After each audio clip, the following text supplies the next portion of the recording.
All right, everybody, welcome to episode 15 of the Backseat Huddle podcast. I'm your host, Tristan Weber, going to be taking you around the NFL again. Got a little bit of a shorter show today. Just got three kind of topics for you today. I'm going to start off with the San Francisco 49ers. So I kind of had a love affair with the 49ers at this point. I just love this team. And I got to be honest, their offense is perfect for the 2022 NFL. So scoring is down almost unanimously across the board this season. Last season, the Dallas Cowboys led the NFL at 31.2 points per game, with Tampa Bay in second at 30.1 points per game. Then 2 seasons ago, the Green Bay Packers led the NFL with with 31.6 points per game, and there was 4 teams in 2022 or 2020 rather that averaged 30 points per game. Right now, there is not a single team in the NFL that is averaging 30 points per game. The Chiefs are very close. They're leading the NFL with about 29.6 points per game. I don't know why I said about. They are scoring 29.6 points per game. The Chiefs are close, but they're not even at the 30 points per game benchmark. And I'm not going to go into some huge analysis about how and why scoring is down across the NFL, but people much smarter than me are saying that it's due to the rise of the too high shell defensively, which my understanding just basically means cover two. And it's an effort to reduce big chunk plays, and defenses are trying to make teams go on 10 to 12 play drives to score instead of the big chunk plays over the top that we've gotten used to seeing the past couple seasons. I know you guys have heard this during the games. If you're watching the game, they talk about it every single week ad nauseum. So keep that in mind, that in 2022, defenses are designed to limit big plays, big chunk plays over the top. And I think that there is one team in the NFL that doesn't hinder or impact even a little bit. And that's the San Francisco 49ers.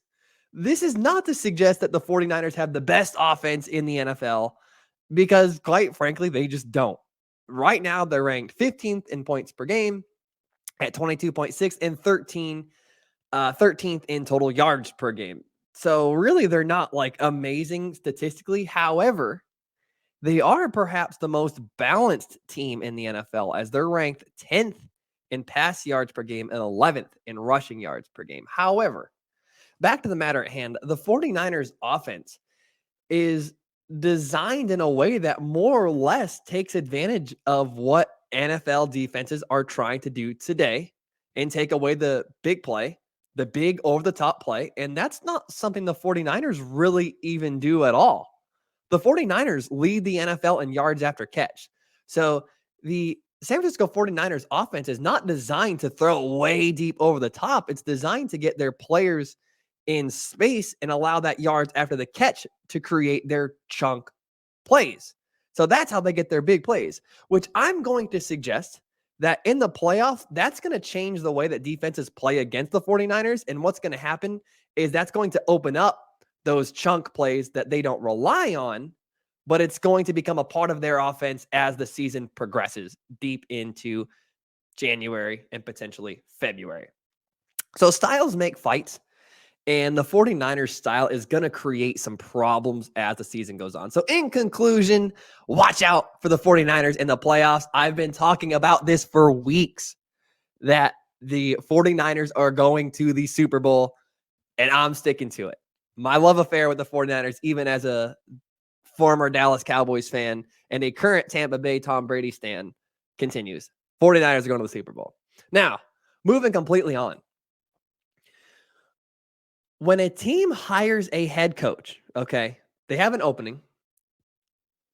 That head coach that they hire always has a background in either offense, defense, or special teams. Sometimes a special teams head coach will get a job like John Harbaugh. Now, when a team hires a head coach, I expect that head coach to improve their new team based on their background. So if a team hires an offensive head coach, I expect to see improvements, instant improvements to the offense. Or if they hire a defensive head coach, I expect to see instant improvements to the defense.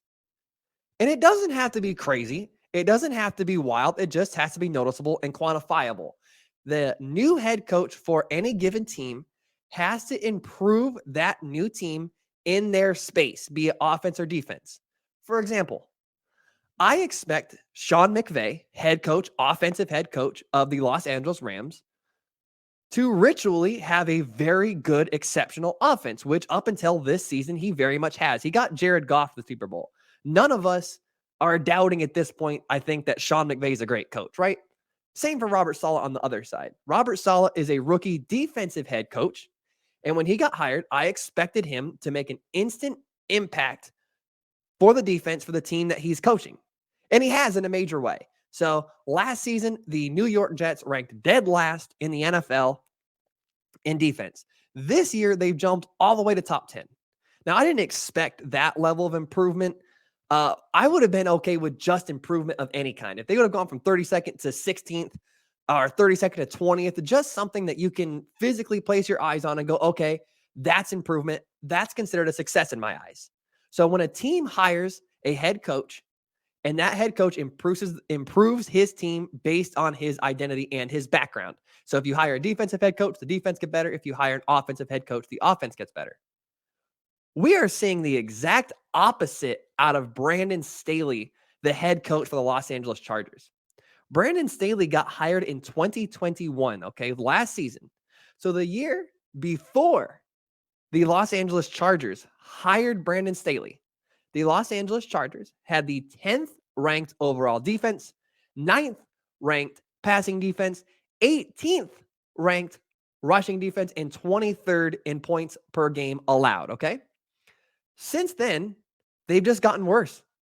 So in 2021, last year, the year that he was hired, they fell to 30th in overall defense, 12th in pass defense, which is 3 spots worse than the previous season, 30th in rush defense, and 30th in points per game allowed. This season, they're 28th in overall defense, 15th in pass defense, which is 3 spots worse than when he got hired, 26th in rushing yards per game allowed, and 28th in points per game allowed. And we wonder why Justin Herbert struggles to make the playoffs. If a head coach can't even get his side of the ball right, which Brandon Staley, unfortunately, clearly cannot do, why would we expect him to be able to support the side of the ball that is not his forte? How do we expect Brandon Staley to be able to support Justin Herbert and that offense properly if he can't even get his side of the ball, the defense right? It is clear and obvious that he's just not the right coach. And that's okay. They need someone different out there in Los Angeles. And this really begs me to ask, what would the Los Angeles Chargers look like if they didn't have Justin Herbert? What would they look like if they had someone that wasn't as gifted? Would they even be where they're at now, which is barely above 500? What kind of record and how bad would this team be if they did not have someone like Justin Herbert back there?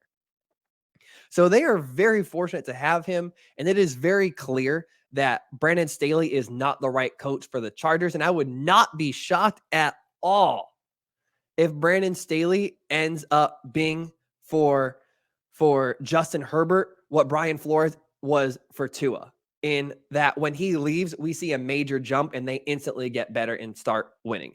I don't think it'll be that dramatic because Justin Herbert has incredible stats for someone in his 3rd year in the league. He's probably going to end up having the most touchdown passes for his first 3 years in the league, but we'll see what that ends up being. He's currently 2nd right now. So it really does beg the question, what is going down in there in that building for the Los Angeles Chargers? Lastly, like I said, going to be a short show today. Just got a couple quick thoughts for you guys. The Mike White show is going to continue for this week for the Jets. They played this perfectly. They brought him in, Mike White, right before they played 2 of the worst pass defenses in the NFL. The Bears' pass defense is ranked 18th in the NFL, but it feels like optically worse than that. And we saw what Mike White did to them. He had 300 some yards passing. And this week, they get to play against the Minnesota Vikings, who currently own the 31st ranked pass defense in the NFL. So Mike White is destined to have back-to-back big games, and Zach Wilson getting benched is just going to look like an even better idea, and it's just going to look even worse for Zach Wilson, watching his backup go out there and tear up 2 teams back-to-back. Tampa Bay might get shut out this week on Monday night versus the Saints. The Tampa Bay offense has just been uninspiring, to say the least, this year. They're 26th in points per game. And the Saints are coming off one of the more impressive defensive performances last week. So the Tampa Bay offense isn't that good, and the Saints defense held the shockingly functional, amazingly functional, really good San Francisco offense to 13 points. So what's going to happen when they're going to play against Tampa Bay? So this very easily could be a 6-3 or another 9-0 Saints victory like we saw last season. So watch out for a low scoring game from both teams, because both defenses are playing really, really well and both offenses are not great. Please pray for my sanity if the Tennessee Titans beat the Eagles. This is just a personal thing. I live in Tennessee and I will not get to hear the end of it. I already can't stand the Titans, not because I don't like the team. I just think they're so boring. I've said this a couple times, but I will not get to hear the end of it if the Titans upset the Eagles this week. And lastly, look out for the Bills offense, and more specifically, Josh Allen, to get back on track this week against the Patriots. The Bills have won 3 of their past 4 games against the Patriots. And in the last 2 of 3 games, with the lone outlier being that game that was played in a nor'easter within 50-mile-an-hour winds. So in 2 of their past 3 games, the games that they've won, Josh Allen has completed 68% of his throws for 6 touchdowns, 0 interceptions, and 634 passing yards. So look for the Bills to get back on track against the Patriots this week. So that's it. That's my show. Once again, told you to be a short one. Thank you guys for tuning in. Take care, everybody.